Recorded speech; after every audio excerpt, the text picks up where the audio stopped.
of the RevMD podcast.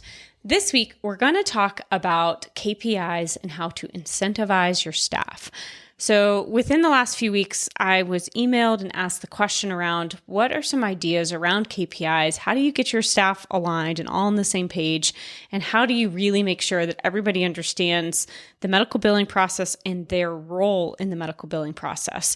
Because if you have a team of in-house or outsourced billing team members, you know that regardless, they can't do it on their own, right? It's a partnership between the front office staff, between the office manager, if you have one, between the physicians, and then also, of course, the billing team.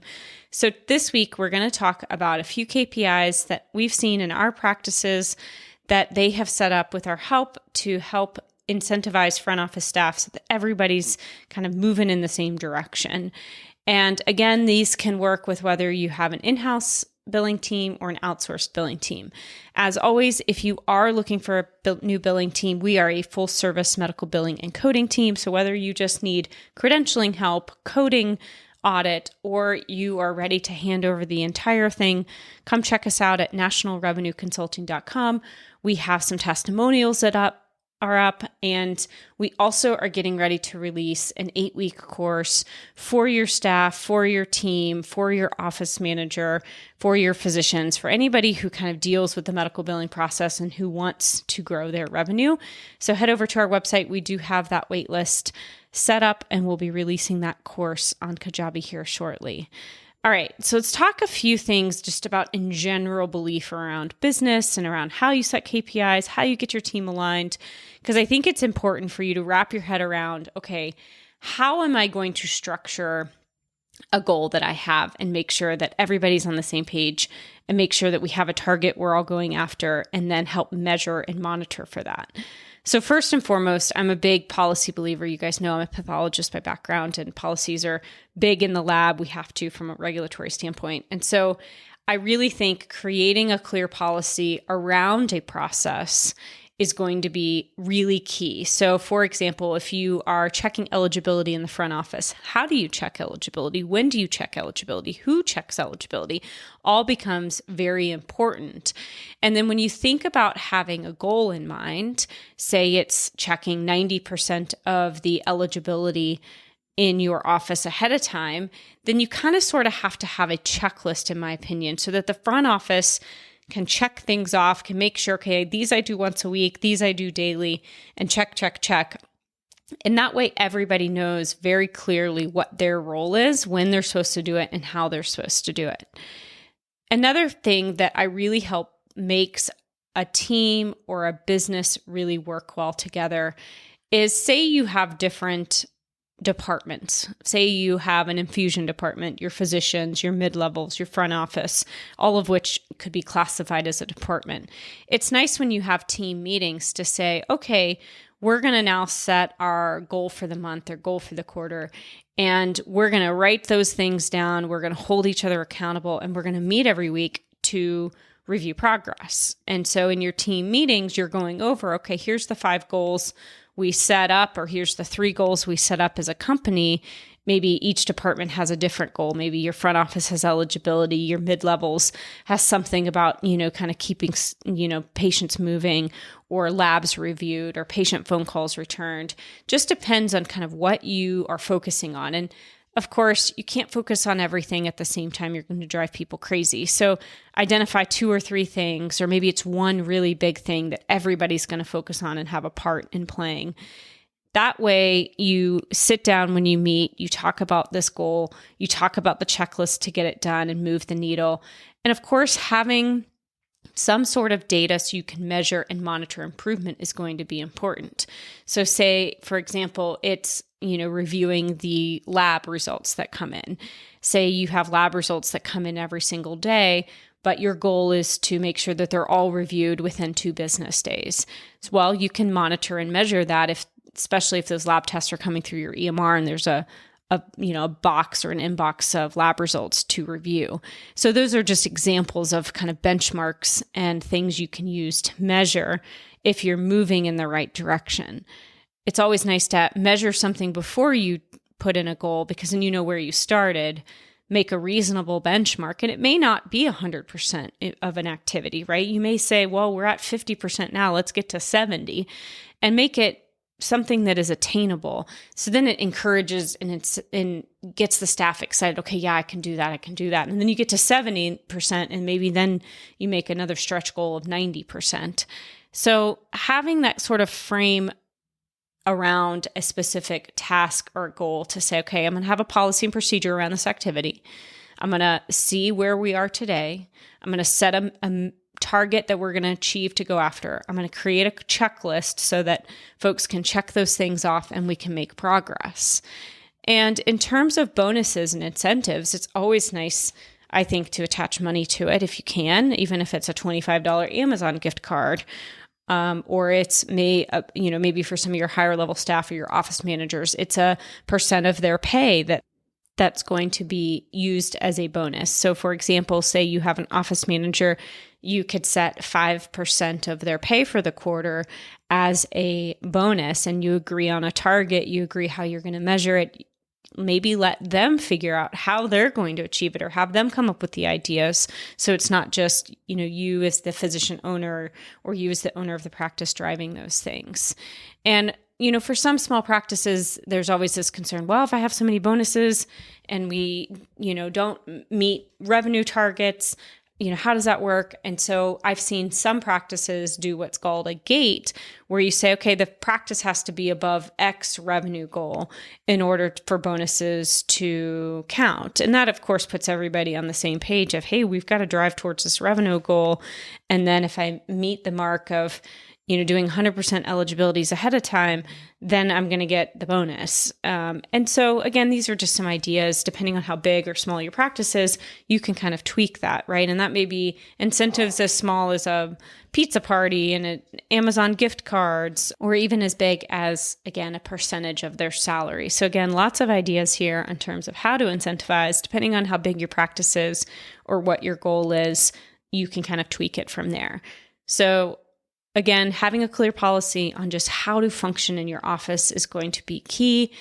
And then setting and measuring a goal. So say it's eligibility, say it's wait time, say it's lab results reviewed. Again, all different ideas for how you would identify a goal that you want to focus on, measure where you're at today, implement a strategy, and then monitor and measure again in order to help drive that. And you can set those goals and ideas and get those ideas from your staff, even in your weekly team meeting, and say, okay, here's the things that are really important to our practice. Which one do we have the most opportunity to fix? Okay, let's go forth and have an idea of where everybody's role is, or what everybody's role is in achieving that. So now we're going to talk about 3 examples with regards to medical billing that you could set as a goal within your practice, and then figure out how you're going to set up that process, and then how you're going to measure and monitor that. So example number 1, I sort of touched on, it's around eligibility. As you guys know, eligibility is extremely important. It's one of the reasons why we see denials in our practices that we bill for. We see that these issues come up where we're not capturing the insurance company's cards. So we're not actually getting the picture of the card ahead of time. The eligibility isn't checked ahead of time, so you don't know if there's out-of-network issues. You can't have the patient sign a form with regards to patient financial responsibility. So eligibility is just so important. And if you haven't had a look at, is your staff doing eligibility checks, reach out to your billing team, talk to your front office desk staff and see how they're checking eligibility. When do they check eligibility? If there's variability in how they're doing this, that means they're probably not doing it 100% of the time. So a goal for this may be, okay, maybe we say 90% of our patients should have an eligibility checked 2 to 3 days before an appointment. Of course, 100% is really what should be the goal. But if you're doing this for the first time, maybe starting with 100% is daunting. So maybe start with 90%. If you don't have a really clear idea of where you stand today, maybe your software doesn't provide that information, you can always look at denials. So do you have denials that are coming through because of eligibility, or because of insurance verification issues, because that's all part of that same process. So if you don't know where you are today, you can look at your denials and going, okay, we have denials due to eligibility. So we know we're not doing 100% of them. And there are two ways you can do this. Some software will allow you to print a report and see when eligibilities were run. Some, it may be more manual, meaning you're printing out the appointment sheet list and seeing, okay, who checking off manually that eligibility was done on each one. Ideally, you guys have a way in your PM software or your practice management software where you're pushing a button where you can say, okay, I'm going to check eligibility, and it checks, the subscriber name, the insurance ID, it, checks, just basic eligibility features in the software. And those are never perfect, but it can get you pretty far. Maybe you can check 80% of the patients on a schedule. So you can push that button, check eligibility. If eligibility fails, that's when team members, staff are going to have to call the insurance company or go to a payer portal more likely to be able to really understand, okay, is the subscriber ID active? Do they have coverage? Am I in network? Those sort of things. So again, a goal for this may be, okay, we want 90% of eligibility checked, and we want that checked 3 days before the appointments come in. So if you have appointments on Thursday, those are being double checked on Monday. Hey, I'm going to run eligibility for everybody that's scheduled on Thursday. And again, some softwares will track that percentage for you. Sometimes you're having to do that more manually, say printing off an appointment list and kind of checking them off one at a time. And then you can say to your staff, okay, this week we're going to try and hit 90% of our appointments, have an eligibility check beforehand. And say one fails, then you're giving them the tools in that checklist to say, okay, if an eligibility fails in the PM software, I'm going to go to the payer portal. And if that fails, then I'm going to, call the insurance company or just call the patient back and say, hey, this isn't, accurate, or we're missing some information. Subscriber ID is not current. And then they can bring in their insurance card, make sure that, they don't have new insurance, which, patients, they oftentimes don't remember, oh, right, a year ago, I got new insurance from my company. So those are just ways that you can get everybody on the same page with one of the most important tasks in your office, again, eligibility. Number 2 is prior auths. So again, a lot of that upfront process that's really important so that you don't get denials, because if you don't get a prior auth ahead of time, those are going to be one of those situations you just can't come back from after the fact. And so the first thing with regards to a process is really having a clear policy on prior auths.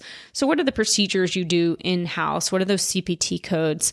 And does your staff know how and where they should be going to payer portals or forms or calling insurance companies in order to capture that prior auth, and for which CPT codes? And then, of course, how do they document when a company or a portal says an auth is not needed? Because you're going to want some sort of proof that they did the prior auth. If it says that you don't need one, you almost want to save that information in case there is a denial for prior auth, because then you can fight that denial and say, well, actually, I talked to Teresa at United Healthcare, and Teresa says that I didn't need a prior auth, and here's the reference number. So those are just ideas that you can have in terms of process around prior auths. Now, of course, your goal could be, I want 0 prior auth denials in your billing. And that's usually something that's really easy to measure, because most software companies have a really good way to measure denials, and you can even track and trend prior auth denials specifically. So you can say, okay, starting January 1st, here's our new process. This is when we're going to check prior auths. This is who's going to check prior auths. And this is how we're going to check prior auths. And this is where we're going to put those prior authorization numbers in the billing software. And we are going to get all of that put together and create a checklist so that, that front office staff, I know what to do, I know when to do it, and I'm going to do it. And my goal is 0 prior auth denials in your, billing team. And of course, if a billing team misses a prior authorization, you wouldn't want to ding your front office staff. So it's making sure your billing team's aware of what you're doing, where you put those prior auth numbers, and that those all kind of coordinate together, and making sure that you don't get any denials for that. Another example that I've seen some staff really work on and add a goal around is patient satisfaction. And so this can be anywhere from, do you have a survey that you want your patients to answer?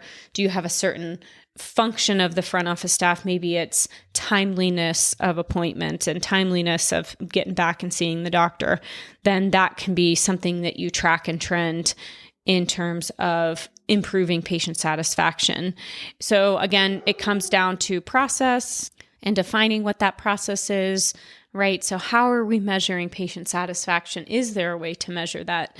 Are you getting patient feedback when they leave the office? How often does that happen? Maybe you don't want to ask patients a ton of questions. Maybe you just want to ask one question. Was my doctor on time today? And that's the only question you ask. And maybe your goal is to say that that's 80% on time when you get patients who answer that question.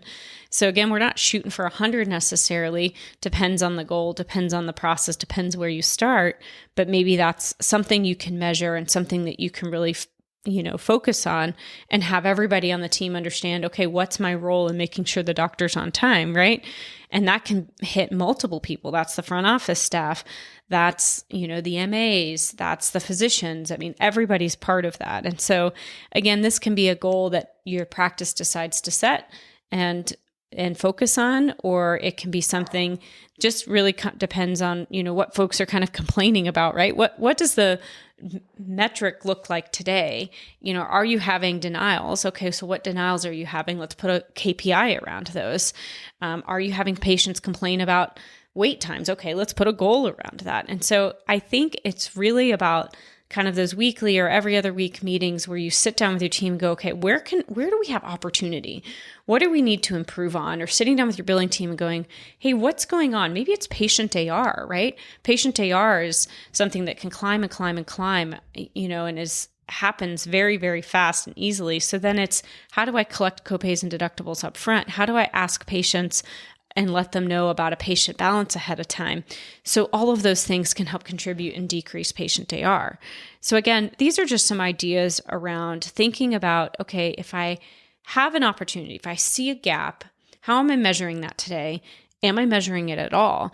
If you're thinking, I measure nothing in my practice, I just show up, I see patients, which I know it's extremely time consuming and hard. I would challenge your front office staff or challenge your office manager. Hey, let's pick a KPI that we're going to work through this month. Let's see if we can figure out how to measure it today. And let's figure out, okay, if we're at 50%, but we want to be at 100, let's shoot for 70 or 75%. Let's create that checklist for the activities that contribute to that improvement, and then let's go after it. And again, you may have opportunities around denials. It may be around patient AR. It may be around insurance AR and working with your billing team. Maybe their in-house billing team. So those are all just recommendations around how do you incentivize staff, coming up with KPIs, and then measuring and seeing improvement. As we head into 2024, these are just some ideas. And again, if you aren't tracking or measuring anything with regards to your billing metrics today, reach out. We have a free online tool that you can head over to, answer a couple questions, and be able to determine how things are going. You'll actually get a personalized response back from our team who gets back to you guys with some answers or some things to focus on and think about. And again, if you are a practice that is looking for a new billing team, we are accepting one more practice before the end of the year, going into 2024. It gets busy around the holidays. Want to make sure that any of our practices that transition get the attention they need. So one more practice left this year. And if you are looking for that, shoot us an email at info@nationalrevenueconsulting.com or head over to our website, nationalrevenueconsulting.com. Have a great rest of your weekend.